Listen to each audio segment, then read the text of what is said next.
Hello everyone, কেমন আছো তোমরা সবাই? আশা করছি প্রত্যেকে ভালো আছো, আমরাও ভালো আছি। তো আজকে হচ্ছে মঙ্গলবার, আর ছোটো মেয়েকে স্কুলে পাঠাতে পারিনি কারণ আজকে অ্যালার্ম বাজা সত্ত্বেও আমি সকালবেলা ঘুম থেকে উঠতে পারিনি।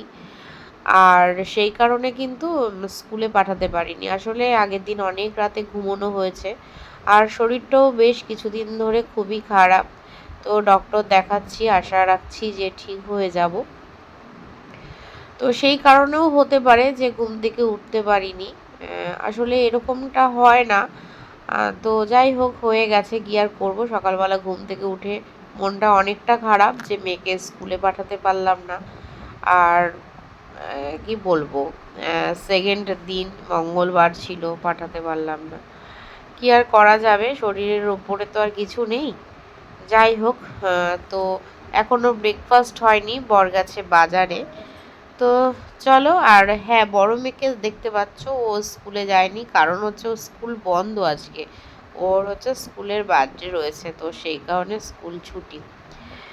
তো ঠিক আছে, চলো ভিডিও দেখতে থাকো, আশা করি আজকের ভিডিওটাও তোমাদের ভালো লাগবে। চলো। সময় আসে, আবার ভালো সময়ও আসে, খারাপের পর ভালো, ভালোর পর খারাপ, এরকম করেই চলে। তো তোমাদের সাথে বকবক করে চলে এসেছি বিছানা গুছাতে। আর বললামই তখন যে বর বাজারে গেছে, বাজার থেকে চলেও এসেছিল ব্রেকফাস্ট করে, তারপর কিন্তু দোকানেও চলে গেছে। আর তারপরে আমি বিছানা গুছিয়ে নিচ্ছি। আসলে এক এক করে সব ঘুম থেকে ওঠে, সেই জন্য কিন্তু বিছানা গুছাতে দেরি হয়ে যায়, আগে ব্রেকফাস্ট হয়ে যায়। আর ছোটো মেয়ে স্কুলে গেলে আমরা সকাল 6টায় উঠলে কি হবে, বড় মেয়ে কিন্তু ঘুম থেকে একটু দেরি করে ওঠে, যেহেতু ও সারাদিনে ধকল আর দুপুরবেলা ঘুমাতেও পারে না। সেই সকাল 11:30টায় স্কুলে যায়, তারপরে কিন্তু বাড়িতে ফেরে 5টা, 5:30 বেজে যায়। তারপরে আন্টির কাছে পড়া, তারপরে আবার আমার কাছে পড়া। তো সেই জন্য কিন্তু ও একটুকু সময় পায় না একটু রেস্ট করার, সেই জন্য ওকে একটু দেরি করে ঘুম থেকে ডাকি। আর আজকে যেহেতু স্কুল নেই, আজকে তো আরও দেরি করে দুজনই ঘুম থেকে উঠেছে। আর ছোটো মেয়ের স্কুল থাকা সত্ত্বেও আমি পাঠাতে পারিনি। আর কেন পাঠাতে পারিনি সেটা তো তোমাদেরকে আগেই বলেছি। তারপরে ঘরে সমস্ত কাজকর্ম করে চলে এসেছি জলের বোতলগুলো ভরতে। স্কুলে যায়নি তাতে কি হয়েছে, আমি কিন্তু ওদেরকে বই নিয়ে বসিয়ে দিয়েছি। তো সকালবেলা আগে খাওয়া দাওয়া করে তারপরে এখন পড়তে বসেছে। আর আমি এখানে জলের বোতলগুলো ভরে নিতে এসেছি। আগের দিনে জল যদি ভরাও থাকে, আমি সেটা ফেলে দিয়ে তারপরে কিন্তু আবার ক্লিন করে জল ভরি। আর আমাদের আগে অ্যাকোয়াগার্ড ছিল, তো অনেক সমস্যা হচ্ছিলো, সেই জন্য কিন্তু অ্যাকোয়াগার্ডটা খুলে দেওয়া হয়েছে। আর এখন যে ওই যে ড্রামের জলগুলো হয়, সেই জলই আর কি আমরা খাই, রান্না করি। আর বেসিনের জল তো একদমই ইউজ করা যায় না, ট্যাঙ্কির জল, সেটা একমাত্র স্নানের জন্যই যোগ্য, তাছাড়া খাওয়ার জন্য একদমই না, কারণ এটা হচ্ছে নোনা জল। তো এই যে জলের বোতলগুলো এবার ভরে নেবো, অনেক জলের বোতল জমে রয়েছে। আর এই যে সারাদিন চলে যাবে এই জলের বোতলগুলো ভরে নিলে। আজকে রান্নাবান্না কিচ্ছু তোমাদের সাথে শেয়ার করিনি। আর এইদিকে এখন ভাতটা বসিয়ে নেব। আজকে চিকেন এনেছিল, আর তখন দেখতে পেলে কি না জানি না, চিকেনটা আমি প্লাস্টিকের থেকে ঢেলে রাখলাম। আর বলেছিলাম মেয়েদেরকে পড়তে বসেছিলাম, রান্না করছি আর ওদেরকে পড়াচ্ছি, তো সেই কারণে কিন্তু আজকে তোমাদের সাথে রান্নাটা শেয়ার করতে পারিনি। যাই হোক, একদম সন্ধেবেলা চলে এসেছি রেডি হয়ে। আর আজকে হচ্ছে মঙ্গলবার, তো বাজারে যাব, আর টুকিটাকি কিছু কেনারও রয়েছে, মেয়েদের খাতা, তারপরে হচ্ছে পেন্সিল, এগুলো কেনার রয়েছে।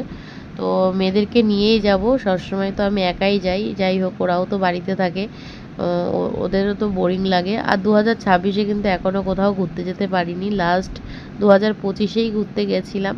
না, 2026-এ ওটাকে ট্যুর বলে না, যাই হোক মহাজনের সাথে গেছিলাম একদিনের 2 দিনের জন্য, তাও মেয়েদেরকে ছাড়া। তো কারণ একটা 2026-এ অনেক বড় একটা অনুষ্ঠান হয়েছে, আমার অ্যানিভার্সারি, তোমরা সবাই ভিডিও দেখিয়েছো, জানো অনেকে। তো সেই জন্য কিন্তু আর যাওয়া হয়নি, জানি না 2026-এর এন্ডে কি হবে, যেতে পারবো কি না, তো কপালে থাকলে হবে। তো এই যে চলে এসেছি বাস স্ট্যান্ডে। আর মেয়েরা বললো যে মোমো খাবে, তো ছোটো মেয়ে মোমো খাচ্ছে, আর বড় মেয়ে ফিশ ফ্রাই খেয়েছিল। তো আমি এই যে ঝালমুড়ি নিয়েছি। আর আজকে আমার কিচ্ছু খেতে ইচ্ছে করছিল না, চিকেন একদমই ভালো লাগছে না, তবুও মেয়েদের জন্য আর কি রান্না করেছি, সেখানে আবার আলাদা করব, তো আমিও খেয়েছিলাম। আর শরীরটা খারাপও হয়েছে, যেটা মন থেকে চায় না সেটা খেলে তো শরীর খারাপ হবেই। আর এইদিকে দেখো খাতাপত্রের দোকানে চলে এসেছি, বই খাতা নিয়ে নিলাম, সাথে পেন্সিল বক্সও ওরা বায়না করলো, তো পেন্সিল বক্সও ওদেরকে কিনে দিলাম। আর এখানে ফলের দোকানে চলে এসেছি, কিছু ফল নেওয়ার ছিল, তো কিছু ফলও নিয়ে নিয়েছি। এখন দোকান বন্ধ করে বাড়ি যাওয়ার পালা। তো যাই হোক, সন্ধ্যেটা বেশ ভালোই কাটলো। সবসময় বাড়িতে বোর লাগে, ভালো লাগে না। আর যারা হাউস ওয়াইফ তারাই জানে যে কতটা সংসারে কাজ করতে করতে বোরিং লাগে। তো মঙ্গলবার করে চেষ্টা করি একটু বাজারের দিকে আসার। আর এখন তো মেয়েকে ডান্সের ক্লাসে নিয়ে যাচ্ছি না, কারণ যেহেতু ডান্স মানেই অনেকটাই লং হেয়ার লাগে।